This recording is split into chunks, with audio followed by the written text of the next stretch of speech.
ఒక్కసారి కొమ్మూరి గోల్డ్ కి కాల్ చేయండి. తాకట్లో ఉన్న మీ బంగారాన్ని విడిపించి మార్కెట్ ప్రైస్ కి వాళ్ళు కొనుక్కుని మిగతా డబ్బులు మీకు ఇచ్చేస్తారు. హాయ్ హలో నమస్తే, నేను మీ కట్టగార్తి. మనతో ఉన్నారు ప్రముఖ రాజకీయ సామాజిక విశ్లేషకులు డివి శ్రీనివాస్ గారు. సార్ నమస్కారం. నమస్తే సరే, ఎక్కడ ఆంధ్రప్రదేశ్, ఎక్కడ ఆఫ్రికా?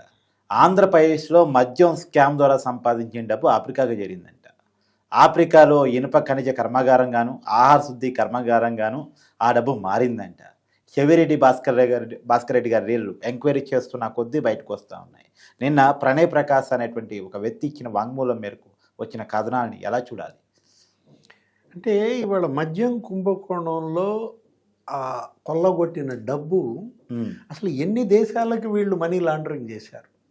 దుబాయ్కి 4,000 కోట్లు ఏమో మనీ లాండరింగ్ చేశారు. పలానా సునీల్ రెడ్డి 2,000 కోట్లు ఒక దుబాయ్కి అతను తీసుకెళ్లాడని కృష్ణదేవరాయలు లోక్సభలో ఆరోపించిన నేపథ్యంలో అసలు దుబాయ్కి వీళ్ళకి మధ్య ఈ రాకపోకలు ఏం జరిగాయి? వైఎస్ఆర్ కాంగ్రెస్ పార్టీ నాయకులు, ఆ ఎంపీలు లేకపోతే ఎమ్మెల్యేలు లేదు మంత్రులు దుబాయ్ పదే పదే రావడం వెనక ఏం జరిగింది? అసలు నోట్ల కట్టలు ఎన్ని వెళ్ళాయి, బంగారం ఎంత దిగుమతి అయింది, వీటన్నిటిపైన కూడా ఇవాళ సిట్ దర్యాప్తు చేస్తున్న దాంట్లో నీకు సంచలన విషయాలు ఇవి. ఇప్పుడు మీరు చెప్పింది ఏది, ఆ ప్రణయ్ ప్రకాష్ ఇచ్చినటువంటి 164 వాంగ్మూలం మేజిస్ట్రేట్ దగ్గర చెవిరెడ్డి భాస్కర్ రెడ్డి అతని కొడుకు మహిత్ రెడ్డి టాంజానియా వచ్చారని, తను వాళ్లతో 6 రోజులు గడిపానని, ఇది ప్రణయ్ ప్రకాష్ ఏమని చెప్తున్నాడు స్పష్టంగా, పలానా జింబాబ్వేలో టాంజానియాలో ఆ గోర్పడే అనే జియాలజిస్ట్ను పట్టుకుని మేమంతా అక్కడ తిరిగాం. అక్కడ ఇనుప ఖనిజం కర్మాగారం పెట్టడం, లేకపోతే అక్కడ ఏదో ఆహార శుద్ధి పరిశ్రమలు నెలకొల్పడం, నన్ను టాంజానియా ఇన్ఛార్జిగా నన్ను ఉండమన్నారని, నన్ను ఆ పరిశ్రమలో డైరెక్టర్ చేస్తానన్నారని ఎవరు చెప్పారు? ప్రణయ్ ప్రకాష్. ఎవరు అతను కోనసీమ ఏదో రామచంద్రపురం అని చెన్నై ఐఐటి చదువుకునేటప్పుడు ఈ తిరుపతి ఐఐటి స్టూడెంట్ ఎవరితను, ఈ కిరణ్ కుమార్ రెడ్డి క్లాస్మేట్ అని. ఆ కానిస్టేబుల్ కొడుకు కిరణ్ కుమార్ రెడ్డి, కసిరెడ్డి రాజ్, ప్రణయ్ ప్రకాష్. ఏంటి కసిరెడ్డి రాజ్ ఏమో కిరణ్ కుమార్ రెడ్డిని దించటం, కిరణ్ కుమార్ రెడ్డి మరి నాకు కూడా ఉద్యోగం ఇప్పించమని ప్రణయ్ ప్రకాష్ అడిగితే అతని విశాఖలో ఫీల్డ్ ఆపరేటింగ్ ఏజెన్సీలో పెట్టడం, ఆ తర్వాత అసలు కసిరెడ్డి రాజ్ ఈ గ్రౌండ్ ఫోర్స్ కింద తీసుకోవడం, ఈ డబ్బు హైదరాబాద్ నుంచి తాడేపల్లి ల్యాండ్ మార్క్ అపార్ట్మెంట్ తనే అద్దెకు తీసుకున్నానని ప్రణయ్ ప్రకాష్ 312 అనేటటువంటి అపార్ట్మెంట్ అతను తీసుకోవటం, ప్రణయ్ ప్రకాష్ దాని రెండే తీసుకున్నాడు.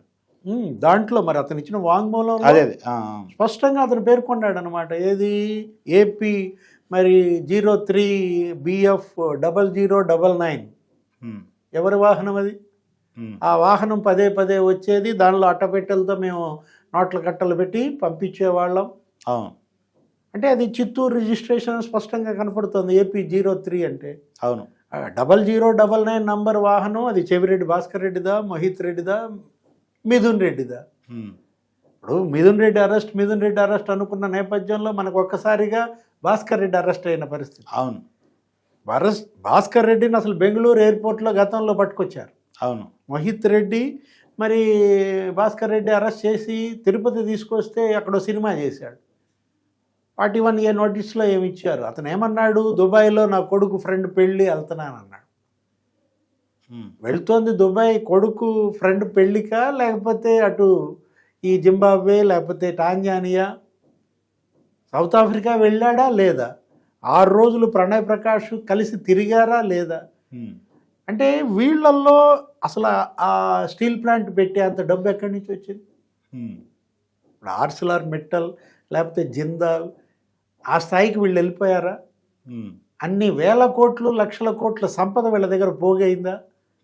మద్యం డబ్బు అసలు ఎన్ని రకాలుగా మనీ లాండరింగ్ జరిగింది, ఎన్ని రకాలుగా మనీ రూటింగ్ జరిగింది అనేది చూస్తుంటే. చంద్రగిరికి సంబంధించిన కాంగ్రెస్ ఇన్ఛార్జ్ సార్, చాలా కాలం చెవిరెడ్డి భాస్కర్ రెడ్డితో కలిసి పొలిటికల్గా ట్రావెల్ అయినటువంటి లోకేష్ రెడ్డి నా ఇంటర్వ్యూకి వచ్చి చెప్పాడు, చెవిరెడ్డి భాస్కర్ రెడ్డి ఒకప్పుడు ఒక middle class, above middle class, ఇవాళ కొన్ని వేల కోట్ల రూపాయలకి ఆసామి.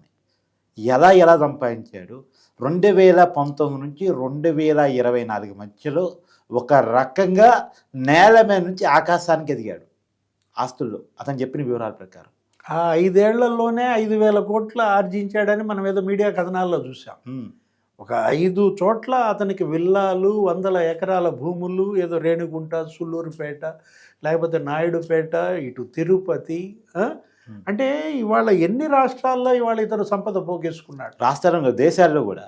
అంటే ఇప్పుడు చెవిరెడ్డి, మున్రెమ్మ, రోసెమ్మ ఏంటది సిఎంఆర్ అని పెట్టి ఇన్ఫ్రా లేకపోతే కన్స్ట్రక్షన్స్, ఆ తుడా పనులు కూడా దీని ద్వారా చేయించారని, బిల్లులు చేయించుకున్నారని. ఇప్పుడు ఈ మద్యం నోట్ల కట్టల రవాణాలకు కూడా తుడా వాహనాలు ఉపయోగించారని. అవును అవును.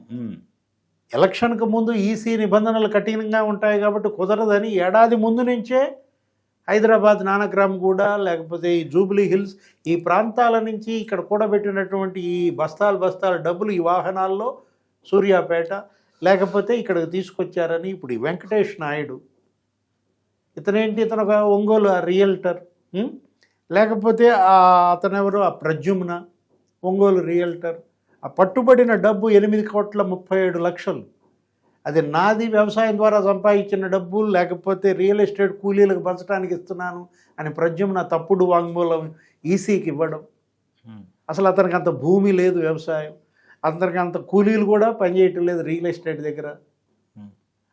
ఏ విధంగా ఆ 8.37 లక్షలు కోట్లు నీకు తీగ పట్టుకుంటే డొంక గదిలింది. ఎవరిది, వాళ్ళ చెవిరెడ్డి డొంక అంతా గదిలిన పరిస్థితుల్లో నిన్న అరెస్ట్ చేయగానే కోర్టు దగ్గర సినిమా, హాస్పిటల్స్లో సినిమా చేశాడు. అసలు తన అరెస్టు మనం మొదటి నుంచి తీసుకున్నట్లయితే ఆడియోలో వదలడం, వీడియోలో వదలడం, లేఖ రాయడం, ఆ మదన్ రెడ్డితో ఒక డ్రామా ఆడించటం, చివరికి కొలంబో పారిపోవాలని ప్రయత్నించటం. అవును. ఎవరు, ఈ వెంకటేష్ నాయుడుతోనే. ఇప్పుడు వెంకటేష్ నాయుడు, నువ్వు, మరి మహిత్ రెడ్డి, మీరందరూ కలిసే కదా టాంజానియా వెళ్ళింది. అవును. అంటే ఇందులో చెవిరెడ్డి ఇవాళ ఫిక్స్ అయ్యాడు. పీకల్లోతు కూరుకుపోవడమే కాదు, ఇవాళ ఇంకా ఎన్ని కేసులు పడతాయో చూడా. మీరేమో ఇరుక్కుపోయాడు అంటున్నారు, అతను అమాయకుడు, కావాలని ఇరికించారని జగన్మోహన్ రెడ్డి అంటున్నాడు. అంటే ఆయన అందరూ అమాయకులే, సౌమ్యులే. ఎవరు, పిన్నెల్లి రామకృష్ణారెడ్డి 4 సార్లు ఎమ్మెల్యేగా గెలిచాడు, అమాయకుడు అంటాడు. అతను ఈవీఎంని నేలకేసి కొట్టిన వీడియో అక్కడ కళ్ళ ముందు. తప్పే ఉంది, ఈవీఎంనేగా బాగా కొట్టింది అంటాడు. ఈవీఎంని పగల కొడితే తప్పేంటంటాడు. రేపొద్దున ఇదే కూడా చెప్తాడు. ఆ టాంజానియా, జింబాబ్వేలో మేము స్టీల్ ప్లాంట్ పెట్టుకుంటే తప్పేంటంటాడు. మద్యం సొమ్ము కొల్లగొడితే తప్పేంటంటాడు. అంటే చీప్ లిక్కర్ తయారీని కూడా అతను సమర్థించుకుంటున్న పరిస్థితుల్లో అతను దేన్నైనా సమర్థించుకుంటాడు, అసలు ఏ మాట అయినా అంటాడు. ఇప్పుడు కొడాలి నాని, లేకపోతే వంశీ, వాళ్ళు చేసిన నేరాలు, పాపాలు ఇవాళ ప్రజలు మీకు ఈ శిక్ష విధిస్తే ఇప్పటికి కూడా అది లేకపోగా వాళ్ళ యొక్క పరిరక్షకుడుగా ఇవాళ క్రిమినల్స్ మరేంటి పార్టీగా వైఎస్ఆర్ కాంగ్రెస్ పార్టీ. ఇప్పుడు ఒక గ్యాంగ్ లీడర్గా జగన్మోహన్ రెడ్డి వాళ్ళ ప్రజల్లో మరి ఈ పరిస్థితి తెచ్చుకున్నాడు. అయినా అతనిలో పరివర్తన లేకపోగా వీళ్ళందరికీ పరిరక్షకుడిగా మాట్లాడుతున్న నేపథ్యంలో ఇది ఒక చెవిరెడ్డి లేకపోతే టాంజానియా, జింబాబ్వే లింకులే కాదు.